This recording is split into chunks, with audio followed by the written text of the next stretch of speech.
함께 오실 말씀 로마서 4장 12절 우리 한 절만 우리 함께 합독하겠습니다. 시작. 또한 할례자의 조상이 되었나니 곧 할례 받을 자에게뿐 아니라 우리 조상 아브라함이 무할례 시에 가졌던 믿음의 자체를 따르는 자들에게도 그러하니라. 아멘. 인사합니다.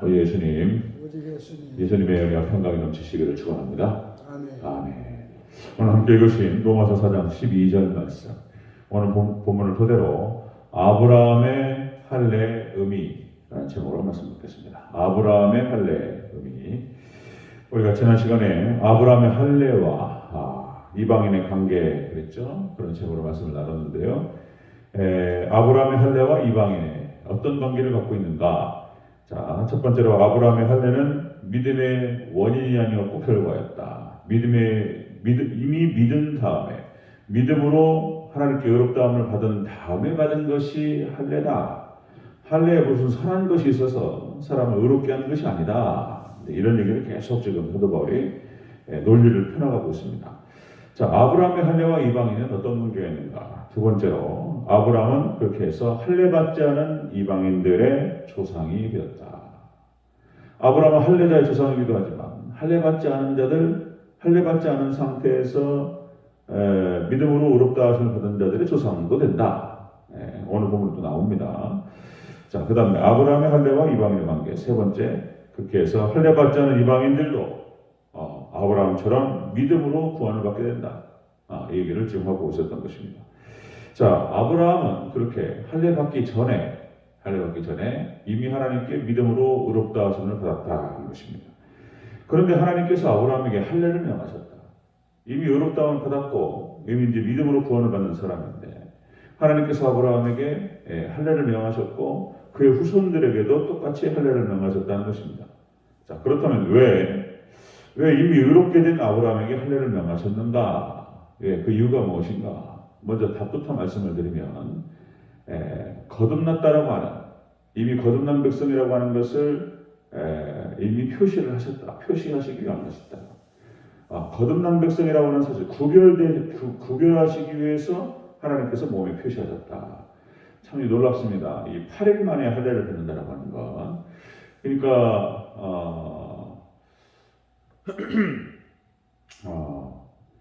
지금으로부터 3,500년 전에 의학이 발달한 것도 아니고 이 할례 8일 만에 받았다. 의학적으로 이제 이것이 밝혀지죠.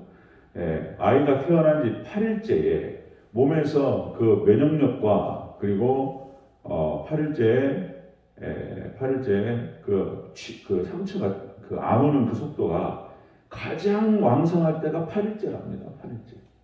이것이 100%를 넘어선대요. 130%, 140%. 정확한 수치가 아니라 기억이 안 나는데요.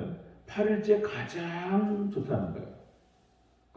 이게 기가 막히는 거예요. 하나님께서 이 과학이 20세기 계속 발달하고 21세기로 넘어서서 과학이 발달하는데 이 발달된 과학이 하나님의 세계를 하나씩 드러내고 있습니다.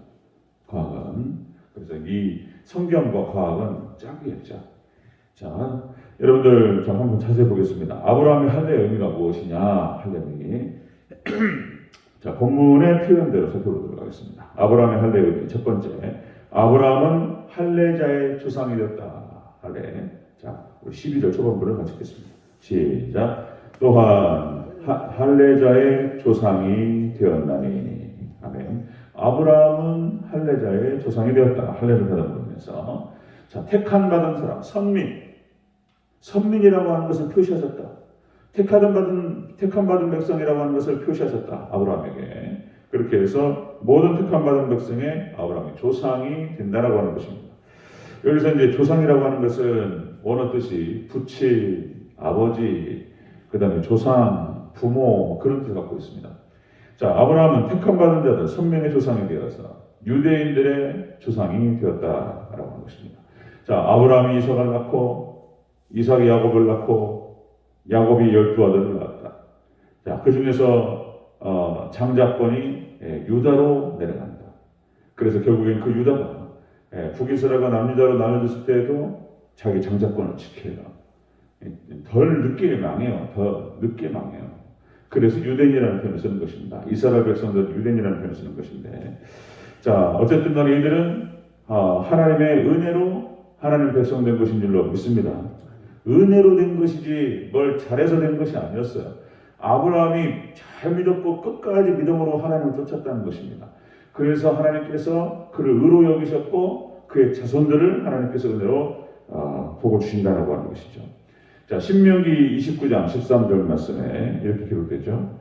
자, 여호와께서 내게 말씀하신 대로 또 네 조상 아브라함과 이삭과 야곱에게 맹세하신 대로 자, 오늘 너를 세워 자기 백성 삼으시고 하나님께서 아브라함하고 이삭과 야곱에게 맹세하시고 약속하신 것이 그거였어요.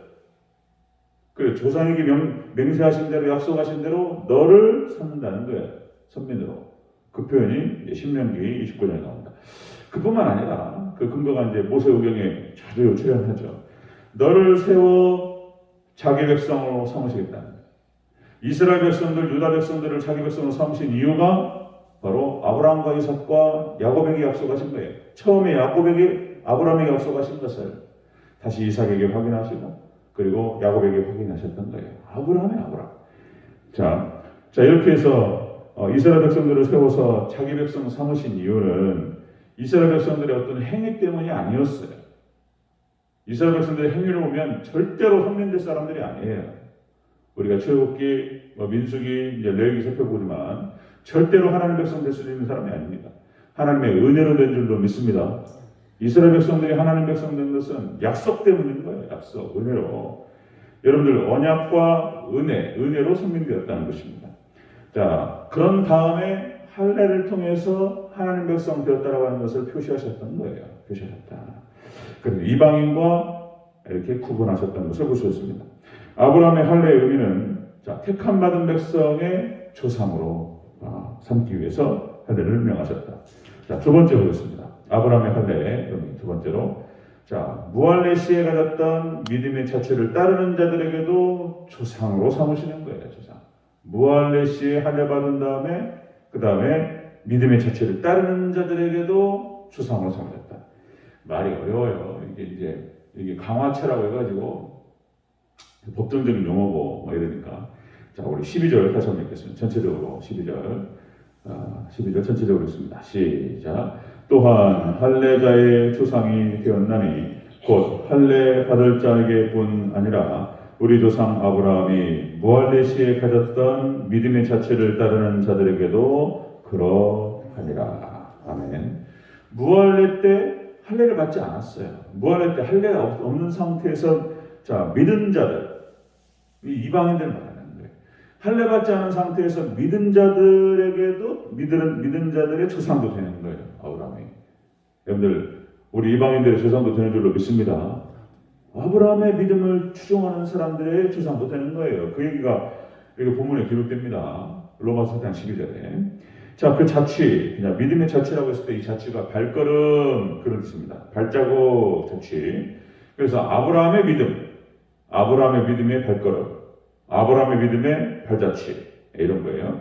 자, 이렇게 아브라함의 믿음을 따라가는 그런 사람들에게도 조상이 되는 거예요. 그런 것입니다. 자, 여러분들 아브라함에게 주신 약속이에요. 약속. 내가 너와 네 자손에게 이 땅을 주리라. 아멘. 아브라함에게 주셨던 그 약속은 율법이 없을 때 약속이 나왔던 거예요. 율법은 언제 나옵니까? 모세 때 나와요. 한참 뒤에 나온 거예요. 400년 훨씬 더 뒤에. 그러니까 율법이 없을 때 아브라함에게 약속으로 얻었다 하셨어요. 그렇죠? 그래서 그다음에 이제 그래서 아브라함에게 약속하신 다음에 할례가 그 뒤에 나오고 행위가 나오는 거예요. 하나님 백성으로서 이렇게 살아야 된다라고 말씀하셨던 거예요. 너희가 택함 받은 백성으로서 나의 백성으로서 하나님을 사랑하고 이웃을 사랑하는 그 뒤에 나오는 얘기가 되는 것입니다. 자, 우리는 구원받고 우리가 의롭다함을 받는 것은 철저히 믿음으로 되는 줄로 믿습니다. 믿음이에요, 믿음. 갈라디아서 3장 18절. 만일 그 유업이 율법에서 난 것이면 약속에서 난 것이 아니니라. 그러나 하나님이 약속으로 말미암아 아브라함에게 주신 것이라. 아멘. 하나님의 유업은 아브라함에게 주신 약속으로 되는 줄로 믿습니다. 약속에. 그 약속과 믿음을 같이 쓰는 거예요. 이렇게 사람성어. 자, 그래서 철저하게 약속으로부터 난 것이다. 그래서 이 약속이 무할례 상태에 있다 할지라도 우리 이방인들이 할례받지 않았단 말이에요. 자, 무할례 상태에 있다 할지라도 아브라함의 믿음으로 믿은 사람들, 이 사람들은 자 이렇게 동일하게 아브라함의 자손으로 취급을 받는다. 아브라함이 우리 믿는 자들의 조상이 되는 것이다. 자, 이렇게 해서 믿음과 약속은 같은 맥락에서 표현하고 있다. 네. 그래서 우리의 구원은 철저하게 약속과 믿음으로 되는 줄로 믿습니다. 그런 다음에 또 말씀드리면 행위가 나오는 것이고, 그 다음에 할례도 나오는 것이고, 이렇게 되는 것입니다. 그래서 이제 우리 믿음의 백성들이 어떻게 이 땅을 살아가야 되느냐, 그게 로마서 핵심이에요. 믿음으로 구원받는다는 얘기를 계속 얘기한 다음에, 그 다음에 12장부터 이렇게 살아라, 이렇게 얘기하는 것이 이제 로마서 구조가 되겠습니다. 자, 첫 번째 로마서 12장 1절에 뭐라고 나온다고요? 너희 몸을 하나님이 기뻐하시는 거룩한 산 제물로 드리라. 이는 너희가 드릴 영적 예배니라. 이것이 레위기서하고 이렇게 연결되는 것입니다. 제사법으로 제사 번제로 쫙 각을 떠서 피를 쏟고 죽어버려야 돼요. 성령께서 그냥 성령과 함께 우리 육신을 죽이는 거예요. 이것이 이렇게 드리는 번제가 하나님께 향기로운 것이다. 자, 그런 것입니다. 자, 말씀 정리하겠습니다. 아브라함의 할례 의미는 무엇이냐?